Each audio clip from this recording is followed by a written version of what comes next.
Jeff, we are theoretically live right now, theoretically. And Theoretically. and you know what? I'm scrolling through the Hemmings House Facebook right now to prove that we're live right now. And let's just take a look here. Let's take a look. It's hard to say. Does your phone? I'm going to try to find you on the Facebook here. There we go. Meeting is now streaming on Facebook. It says, there we go. I actually see.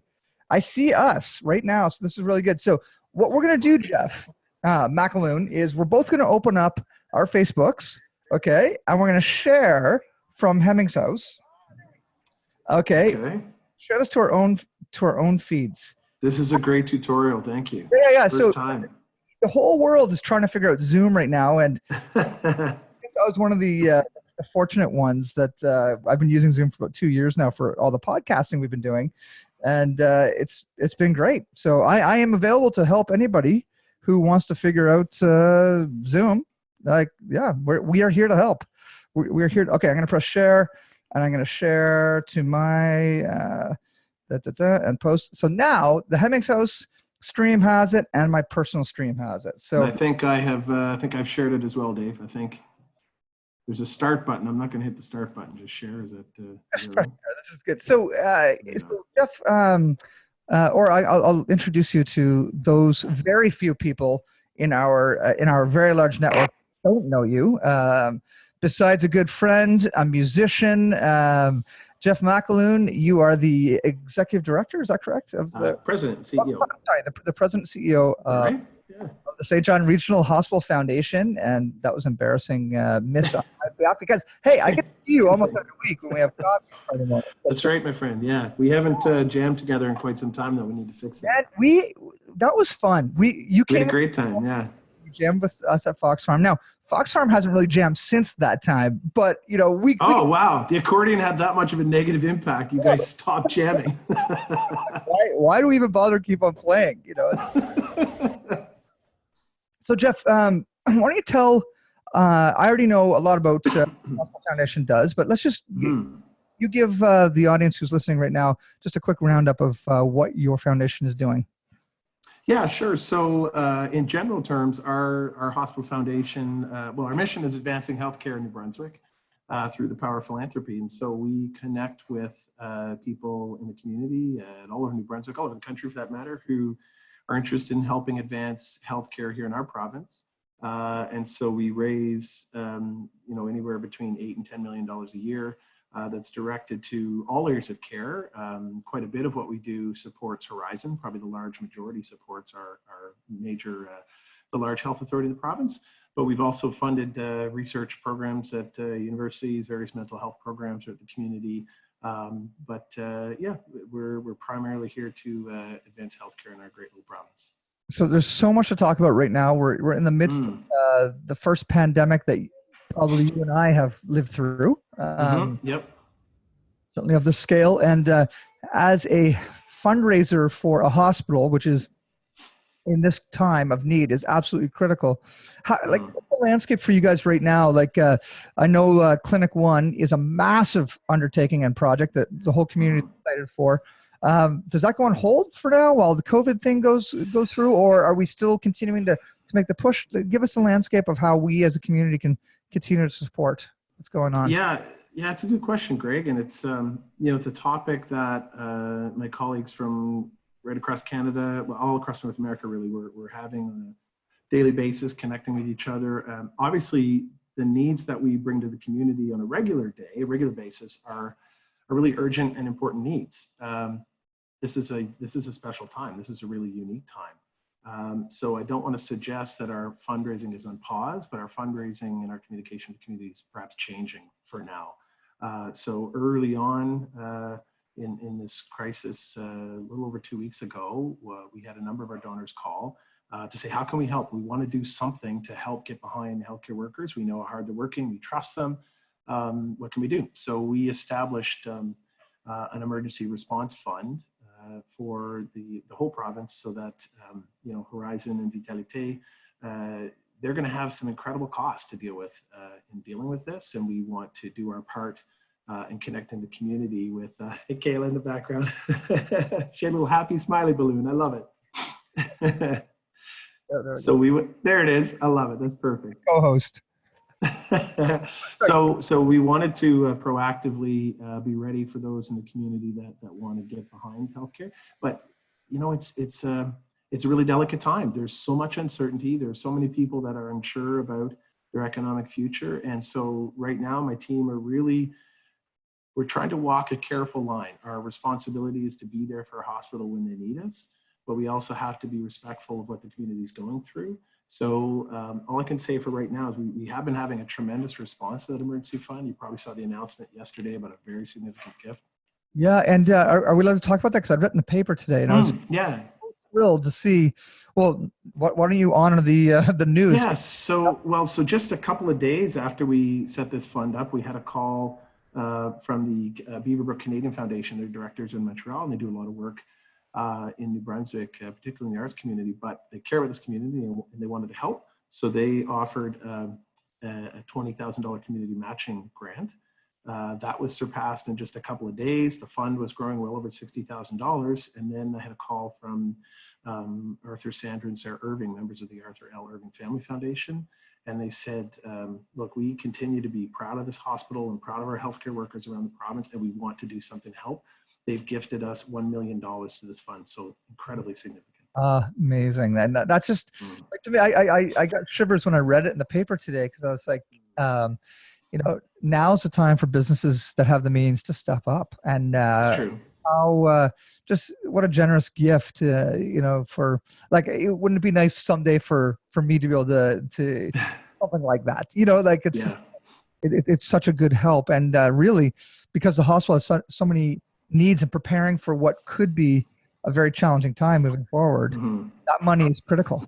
Absolutely. It is. Yeah, it really is, and we've said to the health authority, keep in regular contact with the chief of staff. And they say, look, focus on the job you have at hand right now, and just know that when you need us, the community's here. There is already talk about some critical equipment that could be purchased with this funding. But I've been saying to folks that, hopefully these general public sanctions are going to be lifted soon. Even though when they are, our health system is going to be dealing with this for months and months and months. Yep. So there's going to be enormous need, as you say. Enormous need. So, okay, so 2.5 weeks ago, this was hardly on any of our radars at all. I think it was, but it was something that was happening far away. I was in Cuba. Right.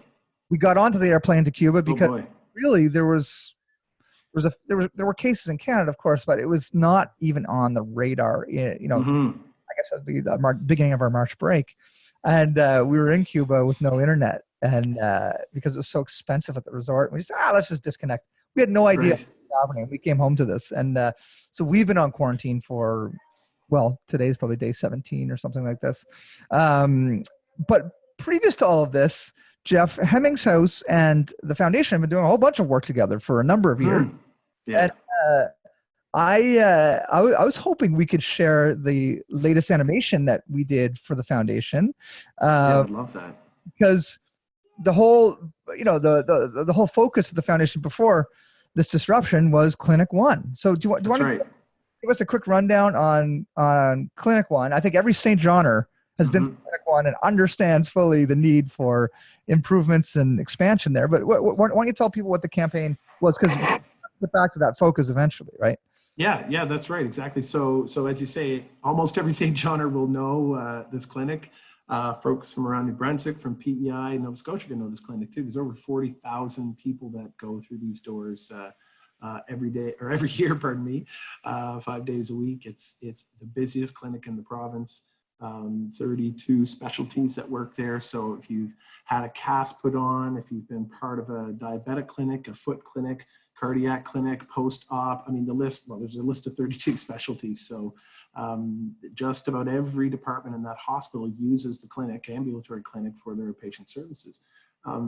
It hasn't changed since the hospital was built in the early 80s. And so we've taken on a $12 million project to double the footprint, expand it, bring it up to speed in terms of the, there's incredible care that's given there, but the amazing care is not matched by an equivalent amazing space. So yeah, what I love about this video that you guys have helped create for us is it's totally different than anything we've done before.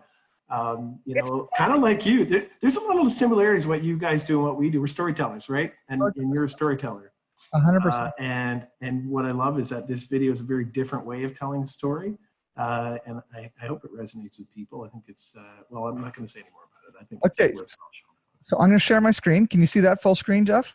Yeah, that's great. Okay, well, here we go. Let's see this cute little thing here.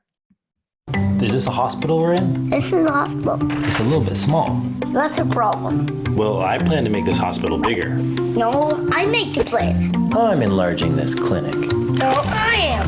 No, I am. No, I am. But how are you going to build it? You just put this wall behind you and get some more walls. And get some more walls. Well, how are we going to pay for it? Do you have any more money? I love that, man. Neat. So That kid is adorable. Oh, Just get some more walls, you know, like just get some more walls. The analogy is great because it's true. It's like, hey, we want to do all these cool things. Right. Who's going to pay for it? And this is why it's so critical that people support the foundation, because it's a community asset. And if we complain all we want about long waits and uncomfortable waiting rooms, but somebody has to pay for it. And that's, I guess, the joy and the benefit of having what you do, Jeff, leading the foundation and the fundraising efforts there.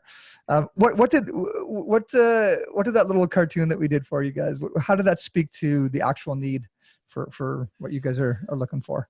Well, I mean, obviously it's meant to be fun and grab attention. There's no question. I mean, you could take the simplest comment the kid said, just add some more walls. That's a funny, tongue-in-cheek, cute comment to make, but quite literally, if I were to take you through a busy day in the clinic, there are walls that are literally needed to maintain privacy and appropriate space for confidential conversations that just don't exist today. I give the example of there's a lot of urological procedures that happen in the clinic. And I was there right before the quarantine, Jeff. Oh, you were? I sure was, and I'm so glad there was walls for that particular procedure. I'm not going to ask what kind of procedure it was, because I see the baby in the background. And wait, 3 is a magic number, and that's the V Club. Is that it? V Club. V Club. Okay. Welcome to the V Club. As soon Do as we have to rate this PG now? Is that not at all? This is legit. We're talking authentically here. But I right before it, like literally 2 days before, like the whole quarantine and the city shuts down, and like really, like it was just a number of days before that. I get to enjoy the benefits of that wall, the walls that are there at the. right? I fully understand that. Yeah. The need for more. Yeah, you know, we want to have, I mean, the clinic is slammed back in the 80s when the hospital was built. Frankly, there just wasn't this much work happening in ambulatory care. And the direction of medicine is that there's more and more procedures that are coming out of the busy ORs and can be handled safely and actually better for patients in an ambulatory setting.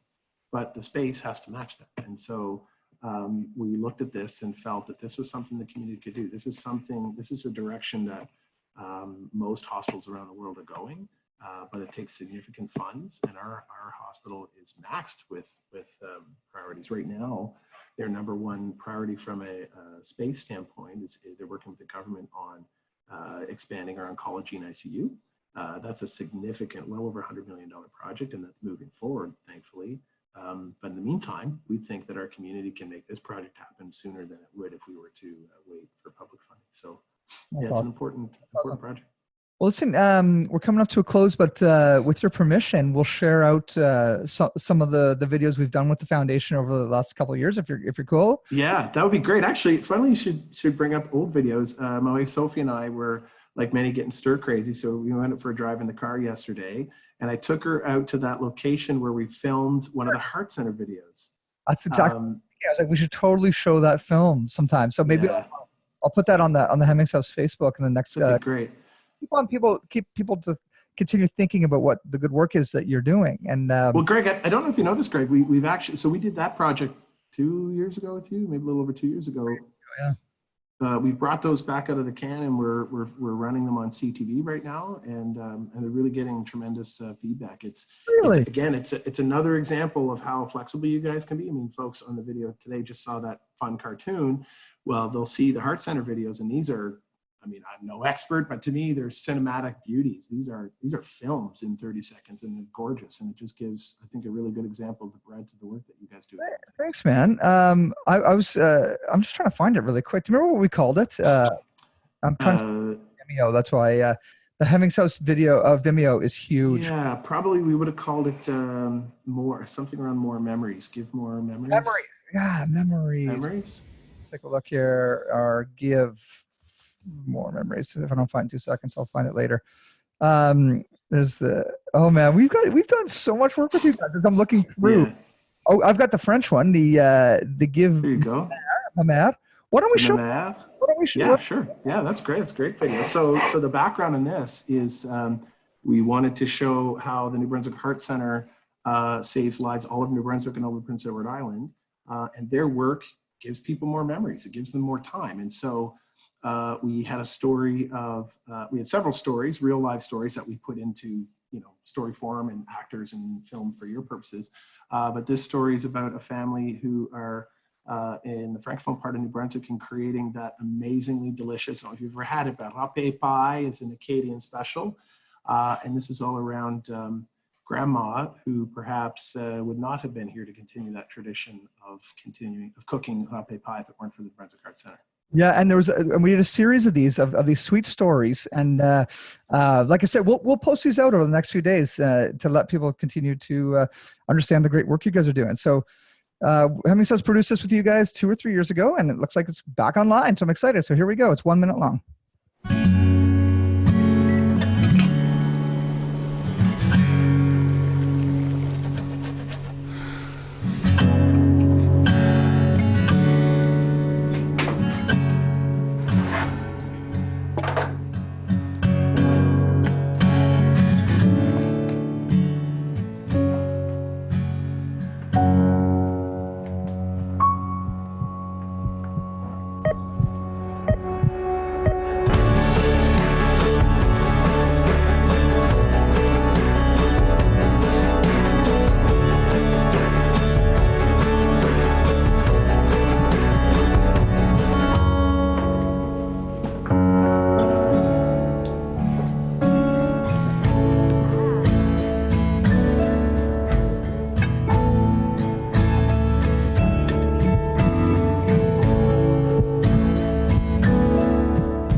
I got a shiver on that one. Yeah, I still get choked up. I really do. I thought both of our faces smiled right at that moment. We're like, yeah, you actually made it. Yeah, you guys did an amazing job on that.